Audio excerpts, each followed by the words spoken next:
Hello friends, अपने first video में बात कर रहे थे मगध साम्राज्य के उत्कर्ष के। इसमें वीडियो में स्टोरेज का कोई इशू आ गया था, इसीलिए ये क्लास बीच में ही ऑफ हो गई थी। वापस से कंटिन्यू करते हैं। तो बिंबिसार ने भिक्षुओं के लिए तर्पण यानी नदी शुल्क उसको समाप्त किया था। तर्पण यानी कि तृप्ति या प्यास को बुझाना, इस टाइप से था। तो नदी मतलब पानी से बुझाएंगे, इस टाइप से आप कर सकते हो। इसको याद भी तर्पण क्या है तो आप बता दोगे कि नदी पार करने के लिए शुल्क था एक, इस टाइप से। मगध का वास्तुकार है वो महागोविंद था। तो मगध का जो मैप तैयार करने वाला बंदा कौन था? महागोविंद। इसको याद कर रहा है थोड़ा सा। बिंबिसार ने सबसे पहले स्थायी सेना का गठन किया था। अपने बात करी थी कि वैदिक जो काल था उसके अंदर है ना, जो गोप्ता होता था या जो राजा होता था उस टाइम में, वो स्थायी सेना नहीं रखता था। जो कबीले के लोग हैं वही उसको दे देते थे अपनी सेना। लेकिन अब जहाँ यहाँ पे राजा का जो पद है वो पावरफुल हो गया, इसलिए राजा को क्या करनी पड़ने लगी, अब यहाँ पे स्थायी सेना पड़ने लग गई। कहाँ पे, कब की बात है ये? हर्यक वंश के टाइम में या बिंबिसार के टाइम में स्थायी सेना का प्रमाण अपने को मिलता है। चंपा के ब्राह्मण सोनदंड को वहाँ की आमदनी भी दान में दी थी। तो इस टाइप से उनको मतलब ब्राह्मण दान वगैरह थोड़ी बातें यहाँ पे भी अपने को मिलती है, लेकिन वैसे सातवां काल में अपने देखेंगे दान वगैरह की बातें। बिंबिसार का राज्यवेद था जीवक, और जीवक जो है वो राजगृह की गणिका थी साल्वती। साल्वती का पुत्र था जो कि राजगृह की गणिका थी एक। तो और इस जीवक का जो पालन पोषण है वो किसने किया था? राजकुमार अभय ने किया था।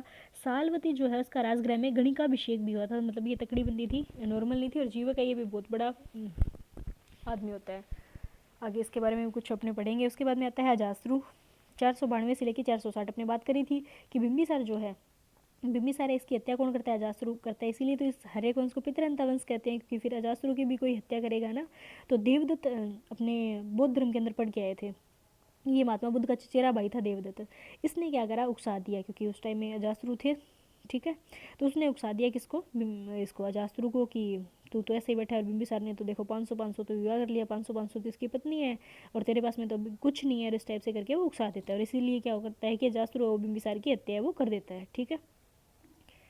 तो इसीलिए बौद्ध ग्रंथ है वो अजास्त्रु को पितृहंता घोषित करते हैं, जबकि जैन ग्रंथ है वो ऐसा उसको नहीं करते हैं। बौद्ध ग्रंथों में अजास्त्रु को विदेही पुत्र अशोक चंडा वो भी कहा गया। विदेही पुत्र या अशोक चंडा वो कहा गया किससे? अजास्त्रु को। कुणिक है वो भी अजास्त्रु का नाम था। तो कुणिक कौन है? अजास्त्रु ही है कुणिक। ओपापतित ओपापतित सूत्र जो है इसमें अजास्त्रु को देवनाम पिय कहा गया। तो ये इंपॉर्टेंट है, देवनाम पिय, क्योंकि देवनाम पिय 10 जो उपाधि है वो कौन लेता है? अपने अशोक लेता है, ठीक है। और अशोक से पहले अगर अपने बात करें तो कौन लेता है देवनाम पिय की उपाधि, या देवनाम कौन कहता है अपने आप को? तो अजास्त्रु। और किस ग्रंथ में मिलता है? ओपापतित सूत्र के अंदर अपने को मिलता है देवनाम पिय की उपाधि, देवनाम प्रिय की उपाधि अजास्त्रु लेता है। अजास्त्रु ने क्या करा? वज्जी संघ, कौशल और काशी को मगध साम्राज्य में मिलाया था। वज्जी को भी, कौशल को और काशी को। सुमंगल विलासिनी किसकी है? बुद्ध घोष की एक बुक है सुमंगल विलासिनी। पीछे भी बहुत बार ये नाम आया, सुमंगल विलासिनी। बुद्ध घोष की बुक थी सुमंगल विलासिनी। तो इस बुद्ध घोष की सुमंगल विलासिनी के अनुसार वज्जी संघ और अजास्त्रु के बीच में क्या होता है? संघर्ष हो जाता है। और गंगा नदी के किनारे हीरे की खानें थी, और इसी को लेकर के वज्जी संघ और अजास्त्रु के बीच में दुश्मनी हो जाती है। अजास्त्रु का था मंत्री था वसक्कार। वसक्कार ने वैशाली की लीचियों में फूट डालने का प्रयास किया। यहाँ पे होता क्या है कि अजास्त्रु है ना, इसका तकड़ा ये मंत्री होता है। ये भी पेपर में पूछा गया है कि वसक्कार है ये कौन है, ये किसका मंत्री था? तो अजास्त्रु का मंत्री था ये वसक्कार। तो फिर होता क्या है कि अजास्त्रु वसक्कार को भेजता है कि तुम जा उनके पास में जा, लिच्चियों के पास में, और लिच्चियों को कैसे न कैसे करके आपस में फूट डाल। और इससे क्या होगा कि अपने लिच्चियों को कमज़ोर कर देंगे, और कमज़ोर करके लिच्चियों को हरा देंगे, और अपने वापस से इनका एरिया है वो कैप्चर कर लेंगे, ठीक है। इसीलिए फिर अजास्त्रु है ना वो षड्यंत्र रचता है, और वसक्कार, ये दोनों मिल करके। और अजास्त्रु है ना इसकी घोर बेइज्जती करता है वसक्कार की, और फिर है ना बेइज्जती कर करा के और भेज देता है, निकाल देता है दरबार से। तो अफवाह फैल जाती है कि वसक्कार है, इसको निकाल दिया गया इस टाइप से। फिर वो ना वैशाली की लिच्चियों के पास में चला जाता है। कौन? वसक्कार। उनको कहता है कि आप है ना मेरे को रख लो, इस टाइप से। अजास्त्रु तो ऐसा है वैसा है, इस टाइप से। फिर क्या होता है कि ये लिच्छवी है ना उनको रख लेते हैं। पहले वो कहते हैं कि भाई तू हमारे पास आता है तो मतलब तूने उनको मतलब दगा दी है, तो हम कैसे मान लें कि तू हमारे साथ अच्छा करेगा। तो वो कहता है कि मेरी गर्दन काट दो। तो फिर वो सोचते हैं कि भाई बंदा कह तो थोड़ा ठीक रहा है, इसीलिए फिर वो रख लेते हैं। आवश्यक कार्य पहले धीरे धीरे करता करता यहाँ पे बड़े पद पे पहुँच जाता है, और जब लास्ट में जब पहुँच जाता है उसके बाद में ये लिच्छवी में फूट डालना है वो शुरू कर देता है। और इस टाइप से फिर अजास्त्रु है ना उसको मतलब अपने मिशन के अंदर ये कामयाब करवाता है, ठीक है। और इसी बीच में ना जो ये वसक्कार है वो महात्मा बुद्ध उनसे भेंट भी करता है, ठीक है। तो देखते हैं इसका सारा। अजास्त्रु के मंत्री थे वसक्कार। इसने वैशाली के लिच्छियों के अंदर फूट डालने का प्रयास किया था।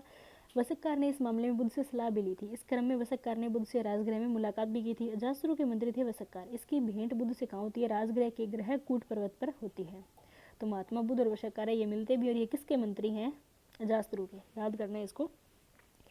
मगध में वसक्कार या वर्षकार जो है, और कौशल में दीर्घचारायण प्रभावशाली मंत्री थे। मगध के अंदर वशक्कार था, ऐसे कौशल के अंदर दीर्घचारायण का नाम है वो अपने को मिलता है, जो कि प्रमुख मंत्री था।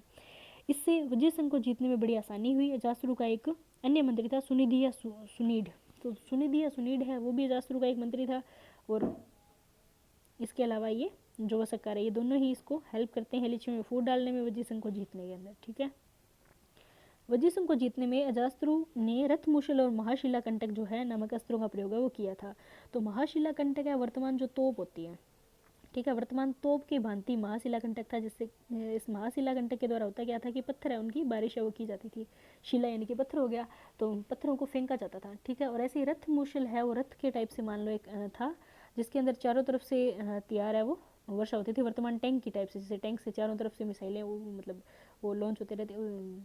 एक सेकेंड। तो रथमुशल है ये टैंक सिस्टम था यहाँ पे, और महाशिला कंटक का वो क्या था? वर्तमान तोप जो सिस्टम है वो था। तो इन दोनों को भी याद करना है। रथमुशल और महाशिला कंटक ये क्या है? तो ये यंत्र थे युद्ध के अंदर, अस्त्र थे।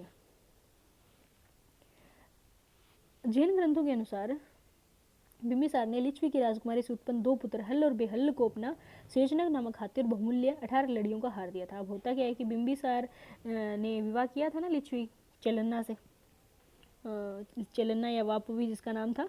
तो लिच्छवी राजकुमारी ने फिर बिंबिसार की जो पत्नी थी लिच्छवी राजकुमारी चलन्ना, उसके 2 पुत्र होते हैं, जिसमें एक का नाम होता है हल और एक का नाम होता है बेहल। अब होता क्या है कि जब अजास्त्रु है ना बिंबिसार को मार देता है, तो फिर ये क्या करते हैं कि ये जो मतलब इसके हल और बेहल है ये अपने नाना के पास में चले जाते हैं। चेटक जो होता है, चेटक की बहनी तो थी लिच्छवी राजकुमारी, तो वो चेटक के पास में चले जाते हैं कि नाना जी ये बात हुई और ऐसे करके उसने तो मार दिया, अजास्त्रु ने तो अपने पिता को मार दिया, हमारे पिता को मार दिया बिंबिसार को, इस टाइप से। तो फिर क्या होता है कि इनके बीच में लड़ाई हो जाती है। तो अजास्त्रु है वो क्या करता है, इनको इनके साथ में लड़ने के लिए चाहता है। ठीक है। और इधर क्या होता है, अजास्त्रु की एक रानी होती है जिसका नाम होता है पद्मावती, वो उकसाती है उसको कि बिंबिसार है उन्होंने इनको शेषनग हाथी दिया हुआ है और 18 लड़ियों का हार है इस टाइप से दिया हुआ है और इनको वापस लेके आओ इस टाइप से, और पत्नियों की बात तो कौन ही टाल सकता है। इसलिए फिर क्या करता है कि अजास्त्रु है वो वैशाली से युद्ध करता है। ठीक है। तो यहाँ पे क्या होता है, आगे की कहानी थोड़ी सी वापस ही देखेंगे, चलो पढ़ लेते हैं इसको एक बार। तो वज्र संघ को जीतने में अजास्त्रु ने रथमुशल और महाशिला कंटक नामक 2 अस्त्रों का प्रयोग किया था। जैन ग्रंथों के अनुसार बिंबिसार ने लिच्छवी राजकुमारी से उत्पन्न 2 पुत्र थे, एक का नाम था हल और दूसरे का नाम क्या था? बेहल। तो इनको सेचनक नाम का एक हाथी दिया था जो कि पुष्प वर्षा करने में माहिर था, सेचनक नाम का हाथी दिया था, और बहुमूल्य 18 लड़ियों का हार, जैसे कि चंद्रहार जो होता है 9 लड़ियों का हार होता है, उसी टाइप से 2 बच्चे हुए इसलिए 18 इनको मतलब कि 2 हार दिए होंगे, इस टाइप से हार दिया था। अजास्त्रु ने राजा बनने पर क्या करा, अपनी रानी पद्मावती की उकसाने पर इन्हें वापस मांगा। हल बेहल अपनी नाना चेटक के पास में वैशाली चले गए, मतलब वो तो नाराज वैसे ही हो गए बिंबिसार की डेथ होने से।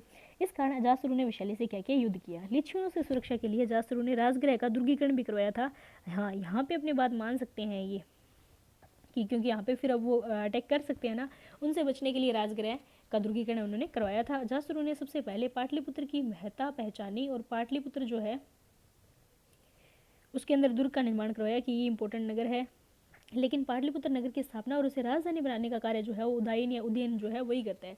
तो पाटलिपुत्र नगर की स्थापना और उसे राजधानी बनाने का काम कौन करता है? उदयन करता है। इसको याद करना है, अजास्त्रु नहीं करता है, पेपर में ध्यान रखना है। हालांकि पाटलिपुत्र का दुर्ग कौन बनाता है? अजास्त्रु बनाता है, लेकिन पाटलिपुत्र को नगर के रूप में बसाना और उसे राजधानी बनाने का काम है वो उदयन करता है। ठीक है। और जो पाटलिपुत्र है इसको अंतिम रूप से राजधानी बनाने का काम है वो कालाशोक करता है। मगध की राजधानी अंतिम रूप से इसको पाटलिपुत्री को ही बनाता है, ये कौन करता है? कालाशोक करता है, लेकिन शुरू में ये काम कौन करता है? उदयन करता है। इसको याद करना है, ना कि अजास्त्रु करता है। ठीक है।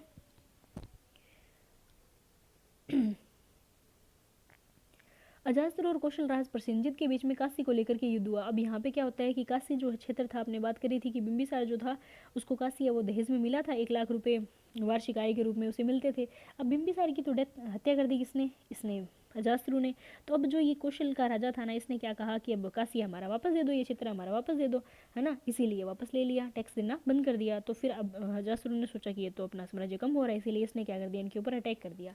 अटैक करते हैं तो फिर क्या होता है कि ये मतलब इनको हरा देते हैं, और हारने के बाद में प्रसेनजीत को अपनी पुत्री वजीरा जो है इसका विवाह अजासुरु से करना पड़ता है, और काशी गांव वापस में ये दहेज में ले लेता है, मतलब कि वापस एक बार काशी चला जाता है इसके हाथ से, और वापस ये दहेज में काशी को ले लेता है। कौन? अजासुरु। और अब की बार अजासुरु के साथ में किसका विवाह हो गया? प्रसेनजीत की बेटी का हो गया। उससे पहले प्रसेनजीत की बहन थी कौशल देवी जो थी, उसका विवाह हुआ था, और अब वजीरा का विवाह अजासुरु से हो गया, और काशी गांव इसको दहेज में मिल गया। भास के अनुसार अजासुरु की पुत्री थी पद्मावती, इसका विवाह वत्सराज या उदयन से हुआ था। ये जो उदयन है ना, ये कोई और ही है, मतलब वो उदयन नहीं है यहाँ पे, ठीक है। ध्यान रहे अजासुरु की पत्नी का नाम भी पद्मावती था, और भास के अनुसार अजासुरु की पुत्री जो पद्मावती है उसका विवाह वत्सराज उदयन से होता है। अजासुरु के शासनकाल के 8वें वर्ष में बुद्ध को निर्वाण प्राप्त हुआ, और उसके बाद राजगृह में सप्तपर्णी गुफा में प्रथम बोध संगति का आयोजन होता। तो अजासुरु के शासनकाल के 8वें वर्ष में बुद्ध है, उनकी डेथ होती है, निर्वाण होता है उनका, और उसके बाद में राजगृह में सप्तपर्णी गुफा के अंदर प्रथम बोध संगति है वो होती है। दृग निकाय के अनुसार क्षत्रिय होने के आधार पर अजासुरु ने बुद्ध के अस्थि अवशेषों में हिस्सेदारी का दावा किया था। अपने कहते हैं ना कि बुद्ध के अस्थि अवशेष उनको द्रोण जो नामक ब्राह्मण था उसकी अध्यक्षता के अंदर 8 भागों में बांटा गया था आनंद रूपाली के कहने पे, और फिर बाद में 8 भागों में बांटते हैं। तो यहाँ पे जो अजासुरु है वो भी, मगध का राजा, वो भी कहता है कि मेरे को भी बुद्ध के अस्थि अवशेषों में हिस्सा चाहिए, और वो इसीलिए क्या कहता है इसके लिए कि बुद्ध भी क्षत्रिय और मैं भी क्षत्रिय, कि बुद्ध भी क्षत्रिय थे और मैं भी क्षत्रिय हूँ। और अजासुरु की जो हत्या है वो कौन कर देता है? उसका पुत्र जो उदयन है वो कर देता है, ठीक है। अब आता है उदयन या उदयभद्र। तो इसीलिए हरेक वंश को पितृहंता कहते हैं, क्योंकि बिंबिसार की हत्या किसने कर दी थी? अजासुरु ने। अब इसीलिए उदयन का भी तो फर्ज बनता है ना कि अपने पिता की हत्या करे, अपने दादा का बदला ले। इसीलिए उदयन को गार्गी संहिता में धर्मात्मा कहा गया है। उदयन ने गंगा और सोन नदियों के संगम पर 4थे वर्ष में पाटलिपुत्र नामक नगर की स्थापना की थी। गंगा और सोन नदियों के संगम पे बसा हुआ कौन? कुसुमपुर, वर्तमान पाटलिपुत्र जो कुसुमपुर है वो। और राजगृह के स्थान पर पाटलिपुत्र को मगध की राजधानी बनाता है। तो राजगृह की जगह पाटलिपुत्र को मगध की राजधानी कौन बनाता है? उदयन बनाता है। याद रखना है इस चीज़ को कि पाटलिपुत्र को राजधानी कौन बनाता है? उदयन बनाता है। पाटलिपुत्र को और क्या कहते थे? कुसुमपुर भी कहते थे, जो कहाँ स्थित है? गंगा और सोन नदियों के संगम पर स्थित है। 4थे शासनकाल के जब मतलब बना था, इसको इतना मत करना भले ही। उदयन जैन धर्मावलंबी था। तो उदयन जो है वो जैन धर्म को मानने वाला था, और एक राजकुमार ने जैन साधु का वेश धारण करके उदयन की हत्या है वो कर दी थी एक बार। तो एक यहीं पे उदयन का एक मतलब बेटा होता है, वही बाद में जैन साधु का वेश धारण करके आ जाता है और उदयन को मार देता है। उदयन की हत्या के बाद में उसके 3 पुत्र होते हैं।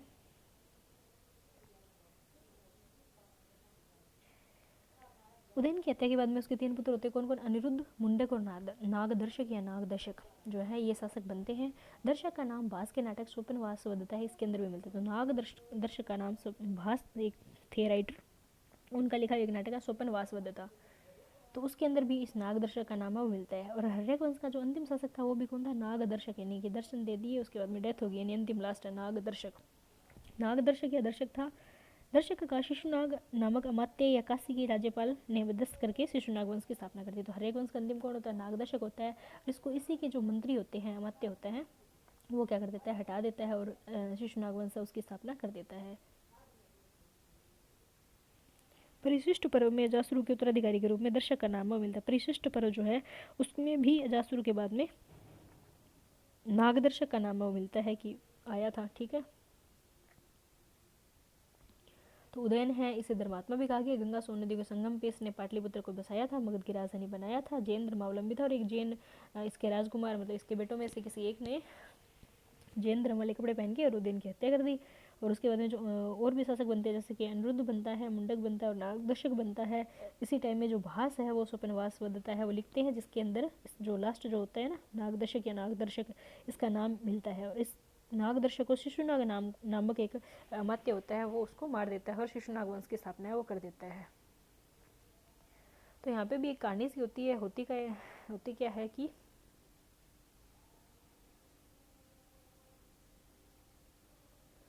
शिशुनाग जो है वो वैशाली के राजा और वहाँ के नगरवधु की संतान यहाँ पे शिशुनाग होता है, और इसका परित्याग कर दिया जाता है, शिशुनाग को बाहर निकाल दिया जाता है। और नाग के द्वारा रक्षित होने के कारण शिशुनाग इसका नाम है वो मिलता है। तो इसीलिए इस वंश का नाम ही क्या पड़ गया? शिशुनाग वंश पड़ गया। तो शिशुनाग वंश वो कब से कब तक होता है? 412 से लेकर 344 BC के बीच में। शिशुनाग ने अवंती और वत्स को जीत करके मगध साम्राज्य में मिलाया और वज्जियों पर नियंत्रण करने के लिए पाटलिपुत्र के अलावा वैशाली को दूसरी राजधानी बनाया। तो शिशुनाग ने क्या करा, वैशाली को दूसरी राजधानी बनाया। पहली राजधानी इनकी कौन सी थी, पाटलिपुत्र थी। और पाटलिपुत्र से पहले कौन सी थी, गिरिव्रज थी, गिरिव्रज या राजगृह। तो गिरिव्रज या जो राजगृह है वो राजधानी, और उसके बाद में वैसे तो ये गिरिव्रज या राजगृह राजधानी किसने बनाई थी, वृत्ररथ ने बनाई थी। उसके बाद में बिंबिसार बनाता है, अजातशत्रु कोई राजधानी नहीं बनाता है। उसके बाद में ये जो उदयन है ये पाटलिपुत्र को बनाता है, और उदयन के बाद में ये शिशुनाग जो होता है वो क्या करता है, वैशाली को दूसरी राजधानी बनाता है। शिशुनाग वैशाली के राजा और वहाँ के नगर वधु की संतान था, जिसका परित्याग है वो कर दिया गया था उसका, और इसीलिए नाग के द्वारा रक्षित होने के कारण इसे शिशुनागा वो नाम मिलता है। शिशुनाग ने अवंती के शासक अवंतीवर्धन को पराजित किया था और अवंती का मगध में विलय किया था।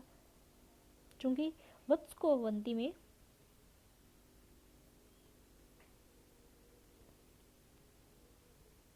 पहले चंड प्रद्योत मिला चुका था, तो वत्स जो क्षेत्र है उसको अवंती का शासक था चंड प्रद्योत, तो उसने वत्स को कैप्चर कर लिया था पहले ही। अतः अवंती के साथ वत्स का भी विलय है वो हो गया, किसमें, मगध साम्राज्य में। प्राचीन भारत में जनता के द्वारा चुना गया प्रथम ऐतिहासिक शासक कौन था, शिशुनाग था, जिसको की जनता ने चुना था। तो ये याद करने वाली बात है, प्राचीन भारत का पूछे ऐतिहासिक ऐसा शासक है जो कि जनता के द्वारा चुना गया, ऐसा कौन था, शिशुनाग था। ऐसे ही प्राचीन जो है उसका ऐतिहासिक ग्रंथ की बात करें तो अपने कलहन की राज तरंगिणी है उसको माना जाता है, वैसे ही ये है। इसके अलावा भी कुछ और शासक थे, जैसे कि पाल वंश का एक शासक था गोपाल, उसको भी जनता के द्वारा चुना गया था। ऐसे जो रजिया होती है उसको भी बाद में जनता के द्वारा चुना जाता है। तो रजिया मिडाइवल के अंदर बात करें तो, और पाल शासक गोपाल है, इसको भी जनता के द्वारा चुना जाता है। और प्राचीन भारत की बात करें राजा की ऐतिहासिक शासक जिसको जनता के द्वारा चुना गया था, तो ऐसा कौन था, शिशुनाग था। उसके बाद में आता है कालाशोक, शिशुनाग वंश का पहला शिशुनाग होता है। उसके बाद में कौन आ रहा है, कालाशोक आ रहा है, जिसके टाइम में कौन सी होती है, दूसरी बौद्ध संगति होती है वो 394 से 366 बीसी के बीच में। पुराण और दिव्य वदान में कालाशोक का नाम काकवर्ण में मिलता है, तो कालाशोक काकवर्ण इस टाइप से नाम मिलता है। कालाशोक ने पुनः पाटलिपुत्र को राजधानी बनाया, क्योंकि इसने जो शिशुनाग था इसने 2 कैपिटल बना ली थी। एक पहली कैपिटल थी जिसका नाम पाटलिपुत्र था, और दूसरी कैपिटल थी जिसका नाम वैशाली था। ठीक है,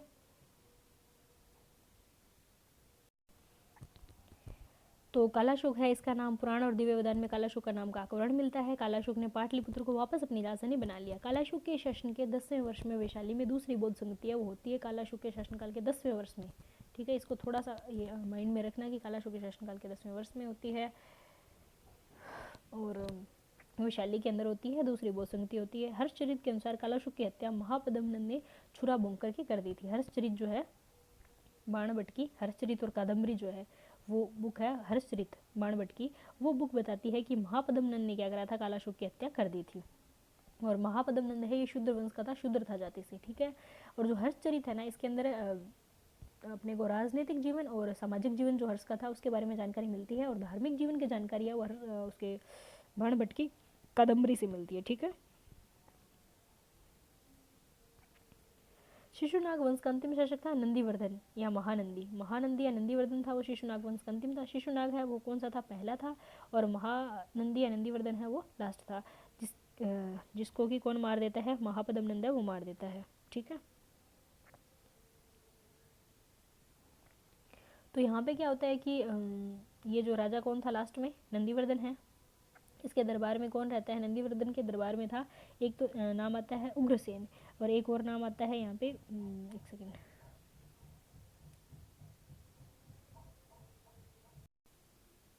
उसके बाद में आता है अब नंदवंश। तो नंदवंश की स्थापना कौन करेगा, महापद्मनंद है वो करेगा नंदवंश की स्थापना, जो कि 344 से 322 बीसी के बीच में होता है। पुराणों के अनुसार वह एक शूद्र था, जाति से शूद्र था, निम्न कास्ट का था, नाई के रूप में वो दरबार में इनके काम करता है, और बाद में वो मतलब उस तरह से उसकी गर्दन वो काट देता है, ऐसा कहानी में मिलता है। वह नंदवंश का सर्वाधिक शक्तिशाली शासक था। महाबोधि वंश में महापद्मनंद का जो नाम है उग्रसेन में मिलता है, महापद्मनंद है उसका नाम उग्रसेन में मिलता है। कहाँ पे, महाबोधि वंश जो ग्रंथ है उसमें। महापद्मनंद जो है उत्तर भारत का प्रथम ऐतिहासिक सम्राट था। उत्तर भारत का प्रथम ऐतिहासिक सम्राट कौन था, महापद्मनंद था, और जनता के द्वारा चुना गया पहला ऐतिहासिक सम्राट है वो कौन था, शिशुनाग था। अभी पीछे अपने पढ़ के आए हैं। विंध्य पर्वत के दक्षिण में विजय पताका फहराने वाला भी पहला सम्राट यही था। विंध्य जो पर्वत है उसको भी पार करके उसने साउथ तक अपना एरिया उसका विस्तार किया था। महापद्मनंद है इसे पुराणों में सर्व शत्रांतक यानी कि क्षत्रियों के अंदर आतंक फैलाने वाला, उनका सभी क्षत्रियों का नाश करने वाला, इस टाइप से इसकी पुराणों में उपाधि मिलती है। तथा भार्गव, भार्गव दूसरे परशुराम का अवतार इसे माना जाता है। उसने एक राट, एक क्षत्र और कली का अंश की उपाधि भी धारण करी थी। तो महापद्मनंद है ये काफ़ी पावरफुल था, जिसे जो है अग्रमीज या उग्रसेन भी कहते हैं। महाबोधि वंश में उसे उग्रसेन कहते हैं, पुराणों में उसे सर्व शत्रांतक कहते हैं। भार्गव दूसरे परशुराम का अवतार कहते हैं। उसे एक राट यानी कि एक ही राजा, एक ही क्षत्र मतलब कि एक ही साम्राज्य और कलिकांश है वो भी कहते हैं। खारवेल जो है उसके हाथी गुम्फा विलेख से पता चलता है कि नंद राजा ने कलिंग को जीता और कलिंग से जिनसेन की प्रतिमा उठा करके ले गया तथा कलिंग में एक नहर का निर्माण है वो भी करवाया था। ये पता अपने को कहाँ से चलता है? खारवेल के हाथी गुम्फा विलेख से चलता है, जिसमें बताया था कि नंद वंश का एक राजा था, उसने कलिंग को भी जीता था और कलिंग से जिनसेन की प्रतिमा उठा करके भी ले गया था और कलिंग के अंदर एक नहर का निर्माण भी करवाया था। पाणिनि जो है, जिन्होंने अष्टाध्यायी लिखी थी, पाणिनि है ये महापद्मनंद का मित्र था। पाणिनि का जन्म वो गांधार के शालातूर में हुआ था। तो ये गांधार से थे पाणिनि का जन्म गांधार के शालातूर में हुआ था। महापद्मनंद ने अपने जैन मंत्री कल्पक की सहायता से क्षत्रियों का विनाश किया था और इसीलिए ये राजा बना था, क्योंकि ये शूद्र था इसलिए क्षत्रियों का इसने विनाश किया। और इसके अंदर हेल्प कौन करता है? कल्पक नाम का एक व्यक्ति है वो करता है। तो महापद्मनंद है, उसके बाद में उसके कुछ पुत्र होते हैं। उनके पुत्रों में एक जो होता है जिसका नाम घनानंद होता है। घनानंद या धनानंद दोनों मिलते हैं। तो जिस टाइम में भारत में सिकंदर आक्रमण करता है 326 बीसी के अंदर, है ना, तो जब सिकंदर आक्रमण करता है 326 बीसी के अंदर, उस टाइम में भारत का या मगध का जो शक्तिशाली शासक होता है वो कौन होता है? ये घनानंदी होता है, ठीक है। और इसकी कहानी वैसे तो सभी को पता ही होगी, आपने बहुत सुनी होगी ना, तो लेकिन फिर भी कर लेते हैं, थोड़ी सी बात है ना।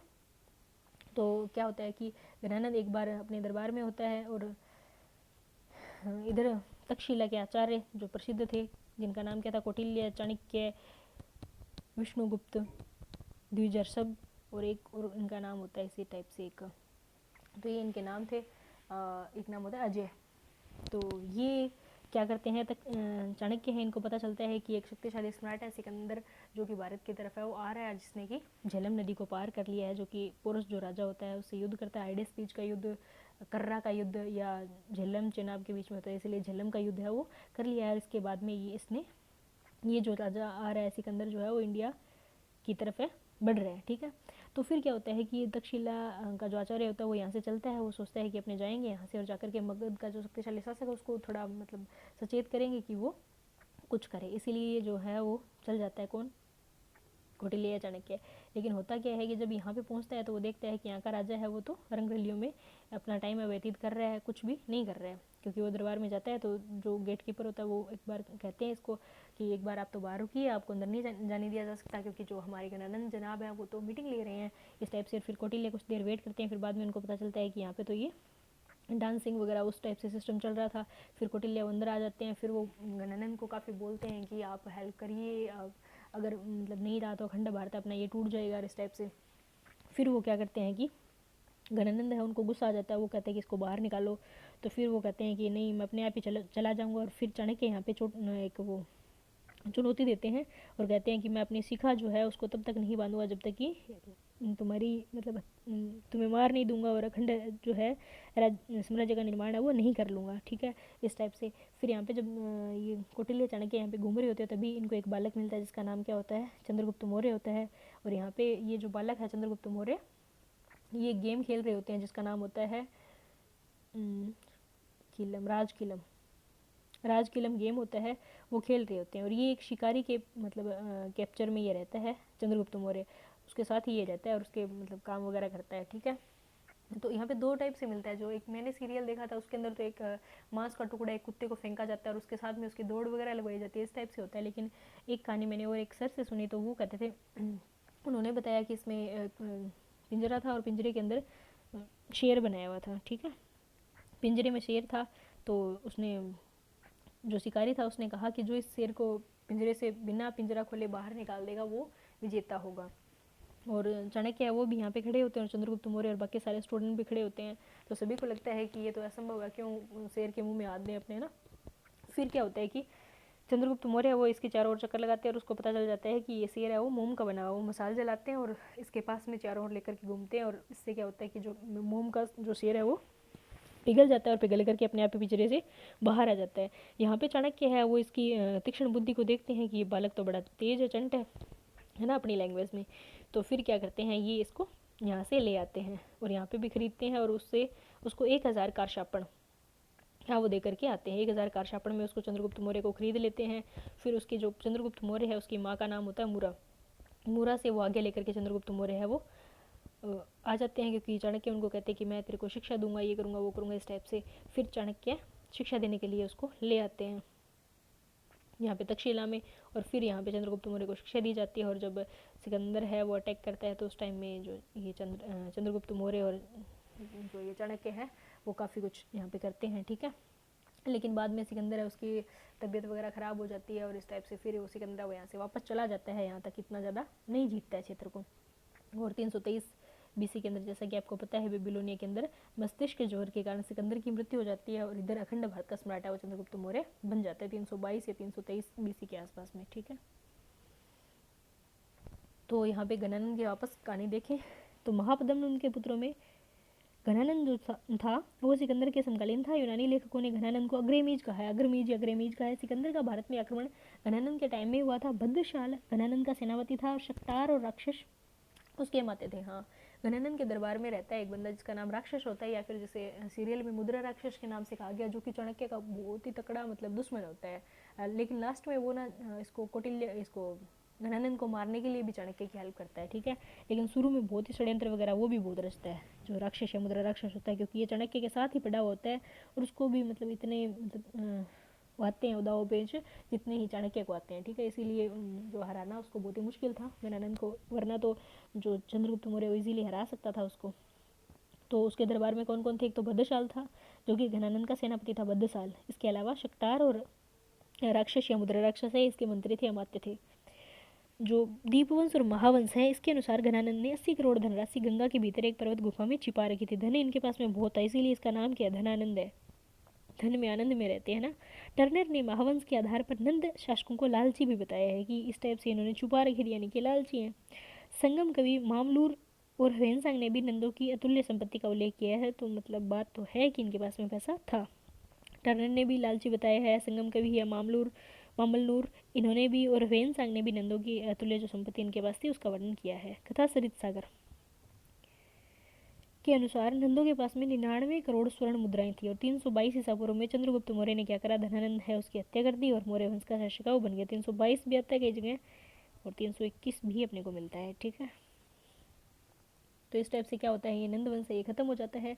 नंद शासकों ने जैन धर्म को परिचय ज़्यादा दिया था, नंद शासकों ने जैन धर्म को परिचय दिया था। यहाँ पे वर्ष उपवर्ष और वारुचि और कात्यायन, ये जैसे विद्वान है नंद काल में हुए थे, वर्ष उपवर्ष वरुचि या वारुचि और कात्यायन। नंदवंश ने ही सबसे पहले वृत्त मगध साम्राज्य उसकी स्थापना की थी, नंदों ने सबसे पहले। वैसे तो हर एक वंश के अंदर बात आती है, बिंबिसार जो कि वास्तविक संस्थापक माना जाता है। युद्ध में हाथियों का सबसे पहले प्रयोग है वो भी मगध राज्य ने किया था, क्योंकि यहाँ पे बिहार में और यहाँ पे हाथी मिलते हैं। नंदवंश के विनाश में आजीविक धर्म की बहुत ज़्यादा भूमिका थी। पाणिनि, कात्यायन और पतंजलि को त्रिमुनि कहा गया है। यहाँ पे पाणिनि, कात्यायन और जो पतंजलि है इन तीनों को त्रिमुनि कहा गया। और पाणिनि जो थे ये महापद्म नंद के मित्र भी थे। कथा सरित सागर के अनुसार अयोध्या नंदों की महत्वपूर्ण छावनी थी। अष्टाध्यायी जो किसका है, पाणिनि का। इसके अनुसार नंद शासकों मापतोल की नई प्रणाली, जिसका क्या नाम था, नंदोपक्रमाणी मानानी, नंदोपक्रमाणी मानानी, ये चलाई थी। नंद वंश के जो शासक है उनका कर्म कैसे, सबसे पहले आता है उग्रसेन महापद्म नंद, जिसने कि शिशु नागवंश को खत्म किया था। उसके बाद में पंडुगति, भूतपाल, राष्ट्रपाल, गोविंद शंख, दश सिद्धक और केवर्त, और लास्ट में घनानंद या धनानंद आता है और इसको चंद्रगुप्त मौर्य मार देता है और मौर्य वंश की स्थापना है वो करता है। माँ मुरा थी इसीलिए, और कई जने बोलते हैं इनका प्रतीक चिन्ह मोर था इसीलिए मौर्य इनका नाम है वो मिलता है, ठीक है। तो ये अपना हुआ, इसको एक बार रिपीट कर लेते हैं, इसके साथ ही अपना कंप्लीट हो जाएगा क्या, मगध साम्राज्य है और ये हर्यक और ये छोटे छोटे वृद्धरथ, काला नंदवंश और शिशुनाग वंश, ठीक है। तो कालाशोक के पीछे देख लेते हैं ना पूरा।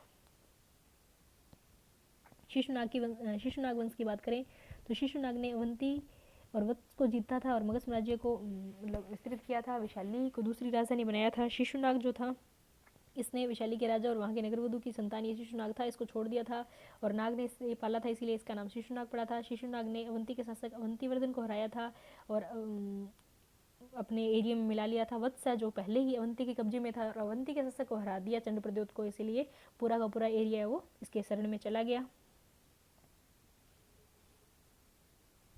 प्राचीन भारत में जनता के द्वारा चुना गया पहला ऐतिहासिक शासक है शिशुनाग को माना जाता है। उसके बाद में कालाशोक आ गया। पुराण और दिव्यवदान में कालाशोक को काकवरण कहते हैं। इसने पाटलिपुत्र को वापस से अपनी राजधानी बना लिया। दूसरी बौद्ध संधि इसके काल में हुई थी, वैशाली के अंदर हुई थी कालाशोक के टाइम में।